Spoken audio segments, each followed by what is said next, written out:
Hi అండి, అందరు ఎలా ఉన్నారు? నేనైతే చాలా చాలా బాగున్నాను. మీరు కూడా బాగుండాలని మనస్ఫూర్తిగా కోరుకుంటున్నాను. ఈరోజు డే రొటీన్ అయితే చూపించబోతున్నాను. ఈ గిన్నెలోకి ఆయిల్ వేసుకొని ఆనియన్స్, పచ్చిమిర్చి, సాల్ట్, పసుపు వేసుకొని ఒకసారి కదుపుకొని మూత పెట్టుకొని ఫ్రై చేసుకోవాలి. ఇది ఫ్రై అయ్యే లోపు ఇక్కడ పిండిని కూడా కలిపేసుకుందాం. ఇంకా నేనైతే అన్నపూర్ణ ఆటా పిండి అయితే తీసేసుకున్నాను. దాంట్లో కొంచెం సాల్ట్ వేసుకొని కొంచెం వాటర్ని అయితే వేసుకొని సైడ్కి పెట్టేసుకున్నాను. మొత్తం అయితే ఏం కలపట్లేదు నేను. ఇంకా అట్లా పెట్టుకోవడం వల్ల మంచిగా ఉంటాయి చపాతీలు అయితే. ఈలోపు నేను టమాటాలు అయితే కట్ చేస్తున్నాను. ఈ టమాటా మసాలా కర్రీ అయితే చేస్తున్నా, కాజు కూడా వేస్తున్నా. ఇంకా ఈరోజు చపాతీలో ఈ కాంబినేషన్ చాలా బాగుంటుంది. ఇంకా నార్మల్గా కూడా మనం మసాలా వేసుకోకపోయినా టమాటా కర్రీ బాగుంటుంది.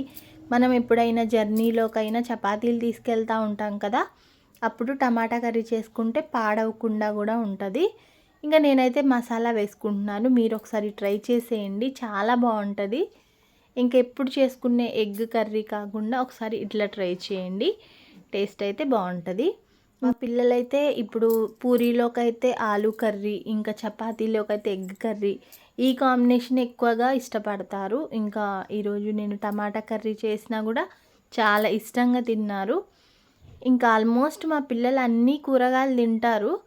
ఇంకా నేనే ఇంకా ఎక్కువగా టమాటా కర్రీ చేయకుండా అట్లాగా ఎగ్ పొరట్లాగా చేస్తా. కానీ ఇప్పుడు టమాటా కర్రీ చేసుకోండి, చాలా బాగుంటుంది. ఇంకా టమాటాలన్నీ కట్ చేసి మొత్తం రెడీ చేసి పక్కన పెట్టుకున్నాను. ఇప్పుడు ఒకసారి కర్రీని చెక్ చేద్దాము. ఇప్పుడు రెడీ అయిపోయింది, ఆనియన్స్ ఫ్రై అయిపోయింది కదా. అందులోకి అల్లం వెల్లుల్లి పేస్ట్, కొంచెం చెక్క లవంగా పౌడర్ వేసుకొని ఒకసారి కదుపుకొని మనం కట్ చేసుకున్న టమాటా ముక్కల్ని కూడా వేసుకోవాలి అందులోకి.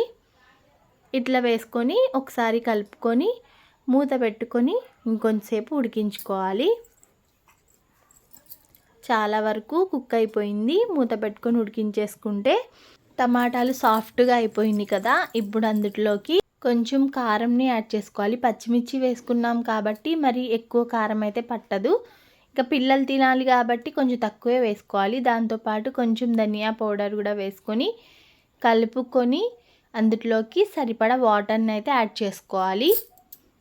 ఒకసారి ఉప్పు సరిపోయిందో లేదో చెక్ చేసుకొని వాటర్ని అయితే యాడ్ చేసుకోవాలి. ఇప్పుడు మూత పెట్టుకొని ఉడికించేసుకోవాలి. ఈలోపు మనం చపాతీలను అయితే ప్రిపేర్ చేసుకుందాం. పిండిని అయితే కలిపేశాను నేను. ఇలాగ చపాతీల్ని ఒక్కొక్కటిగా ఒకేసారి చేసేసుకుంటే మనకి కూడా పని తొందరగా అయిపోతుంది. నేను ఎప్పుడు కూడా ఇలాగే చేసుకుంటాను. చపాతీని వత్తుకొని ఇంకా ఆయిల్ వేసి దానిపైన ఒక డబల్ ఫోల్డింగ్ చేసుకోవడం వల్ల చపాతీలు చక్కగా పొంగుతాయి. ఇప్పుడు వీటిని ఆయిల్ రాసేసుకొని ఇంకా చపాతీలు అయితే ఒత్తేసుకోవాలి. ఇంకా ఇట్లాగా చూపిస్తున్న విధంగా ఒక్కొక్క దానికి ఇట్లా ఆయిల్ అప్లై చేసేసుకొని నేనైతే ఈ షేప్లో చేసుకుంటాను. ఎవరికి నచ్చితే ఏ షేప్లో అయినా చేసుకోవచ్చు. ఇంకా రౌండ్గా కూడా చేసుకోవచ్చు, ఇంకా స్క్వేర్ షేప్లో కూడా చేసుకోవచ్చు. నేనైతే ఇట్లా చేస్తున్నా. ఇంకా మొత్తం రెడీ చేసేసుకున్నా కదా. ఒకసారి కర్రీని కూడా చెక్ చేసుకుందాం. ఇప్పుడు మనం కాజునైతే నేను పచ్చి కాజునైతే తీసుకున్నాను, అందులోకి యాడ్ చేసుకోవాలి. మొత్తం నానబెట్టేసి పెట్టుకున్నాను. లాస్ట్లో ఒక 5 to 7 minutes వరకు కుక్ చేసుకుంటే సరిపోతుంది. ఈజీగానే కుక్ అయిపోతాయి మనకి కాజు అయితే. ఎక్కువసేపు కుక్ చేసే పని లేదు. లాస్ట్లో యాడ్ చేసుకొని ఒక్కసారి కలుపుకొని మూత పెట్టుకొని ఒక 7 minutes పాటు కుక్ చేసుకుంటే సరిపోతుంది. ఇంకా కర్రీ అయితే రెడీ అయిపోయింది. ఇంకా కాజు కూడా ఉడికినాయి మంచిగా. ఇంకా స్టవ్ ఆఫ్ చేసుకొని ఇవి చల్లగవడానికి పక్కన పెట్టేసుకుందాం. ఇప్పుడైతే చపాతీని అయితే చేసుకుందాం. నా చిన్నప్పుడైతే ఎక్కువగా చపాతీలే తినేవాళ్ళం మేము. నైట్లు ఎక్కువగా వర్షం వచ్చినా ఎప్పుడన్నా తినాలనిపించినా మా అమ్మ అప్పటికప్పుడు చేసేసేది చపాతీలు అయితే. ఇంకా అప్పుడైతే ఎన్ని అంటే అన్ని తినేసేవాళ్ళము. ఇప్పుడైతే ఇన్ని తినాలి అన్ని తినాలి అనుకుంటున్నాం, కానీ అప్పట్లో అయితే అప్పుడు టేస్ట్ కూడా వేరే, వాతావరణం కూడా వేరేగా ఉండేది. ఇంకా అప్పటి లైఫే బాగుంటుంది కదా. చిన్నప్పుడు అంటే ఇంకా దేని గురించి మనకి అవసరం ఉండదు, ప్రశాంతంగా అట్లాగా వెళ్ళిపోతూ ఉండేవాళ్ళము. హ్యాపీగా ఆడుకోవడం ఏంటో, స్కూల్కి వెళ్ళి రావడం ఏంటో అంతా హ్యాపీగా ఉండేది. ఇప్పుడు లేమని కాదు, కానీ చిన్నప్పటి లైఫ్ నిజంగా తిరిగి రాదు కదా ఎవరికైనా. మీరేమంటారు? కామెంట్ చేసేయండి మరి. ఇంకా చపాతీలన్నీ ఇట్లాగా ఫ్రై చేసుకోవాలి. మరి హైలో పెట్టకుండా మరి సిమ్లో పెట్టకుండా ఫ్లేమ్ని అడ్జస్ట్ చేసుకుంటూ ఫ్రై చేసుకోవాలి. అప్పుడు మాడకుండా మంచిగా ఫ్రై అవుతాయి చపాతీలు అయితే. ఇంకా ఫ్రై అయిపోయింది ఈ చపాతీ అయితే. ఇంకా చపాతీ ఫ్రై అయిపోయిన దాన్ని ఇట్లా మొత్తం ఇదే విధంగా ఫ్రై చేసుకోవాలి. ఇప్పుడు కర్రీని అయితే ఒక బౌల్లోకి వేసుకొని చపాతీలను అయితే తినేద్దాం. ఎంతో టేస్టీ అయిన ఈ టమాటా కర్రీలో ఇక చపాతీ కాంబినేషన్ అయితే అద్రిపోయింది. మీరు ఒకసారి ట్రై చేసి ఎలా వచ్చిందో తప్పకుండా కామెంట్ చేసేయండి. ఇంకా బ్రేక్ఫాస్ట్ అయితే అయిపోయింది. ఇంకా చాయ్ తాగేసాము. ఇంకా మధ్యలో చాలా పనులు అయితే చేశాను నేనైతే. వాషింగ్ మిషన్లో బట్టలు కూడా వేసేసాను, అవి అవుతూ ఉన్నాయి. ఇంకా ఇక్కడ ఉన్న అంట్లు కూడా తోమేశాను. ఇది అయిపోయిన తర్వాత ఇంకా కర్రీ అయితే స్టార్ట్ చేసేద్దాం. ఇంకా నాటుకోడి కూర మాదే ఈరోజు స్పెషల్ వచ్చేసి. నాటుకోడి కూరని మామూలుగా వాష్ చేసేసుకొని పక్కన పెట్టేసుకున్నాము. అందులోకి ఆనియన్స్, పచ్చిమిర్చి, ఉప్పు, పసుపు, కారం వేసుకొని ఒక్కసారి కలుపుకొని మూత పెట్టుకొని ఒక 3-4 విజిల్స్ వరకు రానివ్వాలి. అంటే మనకి కొంచెం లేతగా ఉంది అంటే కొంచెం 3 విజిల్స్ అయితే సరిపోతుంది. కొంచెం ముదురుగా ఉంటే మాత్రం ఒక 4-5 విజిల్స్ అయితే రావాలి. ఇంకా మూత పెట్టుకొని విజిల్ అయితే పెట్టేసుకుందాం. ఇంకా 3 విజిల్స్కే కూర అయితే ఉడికిపోయింది. చూసారు కదా ఎంత సాఫ్ట్గా అయిపోయిందో. ఇంకా కడాయిలో అయితే వండేద్దాం. అందులోనే కాకుండా కడాయిలో కొంచెం ఆయిల్ వేసుకొని అల్లం వెల్లుల్లి పేస్ట్, కొంచెం చెక్క లవంగా పౌడర్, ఇంకా కొంచెం బిర్యానీ మసాలా పౌడర్ వేసుకొని కొంచెం ధనియా పౌడర్ వేసుకొని ఇప్పుడు మనం మొత్తంగా ఫ్రై చేసుకోవాలి. అవంతా ఫ్రై అయిన తర్వాత మనం పీసెస్ని ఒక్కొక్కటిగా తీసి ఇందులోకి యాడ్ చేసుకోవాలి. వాటర్తో కాకుండా పీసెస్ మాత్రమే యాడ్ చేసుకోవాలి. మొత్తంగా మసాలాకు పట్టే విధంగా ఫ్రై చేసుకోవాలి. మొత్తం ఫ్రై అయిన తర్వాత అందులోకి మనం తీసి పక్కన పెట్టుకున్న వాటర్ని యాడ్ చేసుకొని ఇంకొంచెం దగ్గరగా అవనిస్తే ఎంతో టేస్టీ అయిన చికెన్ నాటుకోడి కూర అయితే రెడీ అయిపోతుంది. ఇంకా టేస్ట్ అయితే వేరే లెవెల్. ఇంకా మీరు ఒకసారి ట్రై చేసేయండి. ఇంకా సింపుల్ వేలో ఇలా చేసేసేయండి. ఎక్కువ కష్టపడకుండా, రోజు కష్టపడుతూనే ఉంటాము, ఇలా సింపుల్గా చేసుకుంటే టేస్ట్ టైంకి టైం సేవ్ అయిపోతుంది. ఇంకా నేనైతే పప్పు చేశాను. పప్పు అయితే చూపించట్లేదు.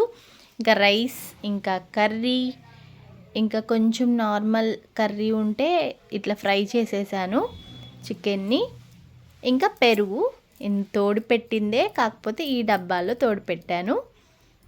ఇంకా మేమందరం కలిసి ఇంకా లంచ్ అయితే ఫినిష్ చేసాము. పిల్లలకి బాక్స్ కూడా కట్టేశాను. ఇంకా మేమందరం తినేసిన తర్వాత కొంతసేపు అట్లా రెస్ట్ తీసుకొని ఇంకా ఈవినింగ్ మా పిల్లలు కూడా వచ్చారు. ఇంకా వాళ్ళు బయటకు వెళ్దామని అనేసరికి ఇంకా బయటకు అయితే వెళ్ళడానికి రెడీ అయిపోయాము అందరం కలిసి. ఇంకా మా పిల్లలు అయితే షాపింగ్కి ఇంకా షార్ట్స్, టీషర్ట్స్ కావాలంటేను ఇంకా షాపింగ్కి వచ్చాము. ఇక్కడ ఓన్లీ కిడ్స్ వేరే ఇక్కడ. ఇంకా పెద్దవాళ్ళవి అంటే ఏమీ లేవు. ఇంకా షార్ట్స్ అవి ఉన్నాయి కానీ నిజంగా చెప్పాలంటే ఇక్కడ ఏమీ నచ్చలేదు నాకైతే. అంత ఏం బాగాలేవు.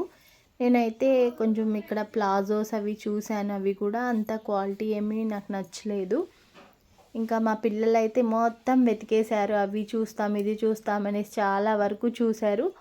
వాళ్ళకి కూడా ఏమీ నచ్చలేదు. ఇంత దూరం వచ్చాం కదా అనేసి ఒక రెండు షార్ట్స్ అయితే తీసుకున్నా, అంతే, ఏం తీసుకోలేదు. ఇంకా టీషర్ట్స్ అయితే కొన్ని బాగున్నాయి కానీ మరి కొంచెం పెద్దగా ఉన్నాయి, మరి కొన్ని చాలా చిన్నగా ఉన్నాయి. వీళ్ళకి సెట్ అయితే ఏం నచ్చలేదు నాకైతే. ఇంకా ఇక్కడ లాస్ట్లోకి వచ్చేసరికి ఒక షార్ట్ అయితే నాకు కనిపించింది, బాగుంది కదా అని తీశాను. కానీ మా చిన్నోడికేమో పెద్దగా అయింది, పెద్దోడికేమో చిన్నగా అయింది. ఇంకా అది కూడా తీసుకోలేదు నేనైతే.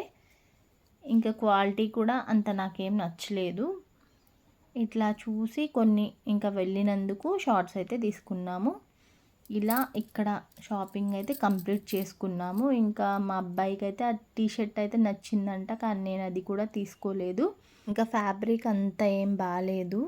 ఇంకా షాప్ నుండి మేము ఇంకా స్మార్ట్ పాయింట్కి అయితే వచ్చేసాము. ఇంకా ఇక్కడ బిస్కెట్ ప్యాకెట్స్ ఇంకా బై వన్ గెట్ వన్ ఫ్రీలో ఉన్నాయి ఆఫర్లో. ఇంకా బిస్కెట్ ప్యాకెట్స్ కూడా మా పిల్లలు తిరగేసేసారు మొత్తము. ఇంకా అవి కూడా తీసుకున్నాం, బిస్కెట్ ప్యాకెట్స్ అయితే తీసేసుకున్నాము. ఇంకా కొంచెం ముందుకెళ్తే ఇంకా బట్టలు అయితే ఇంకా కుప్పలు కుప్పలుగా వేసేసి ఉన్నాయి.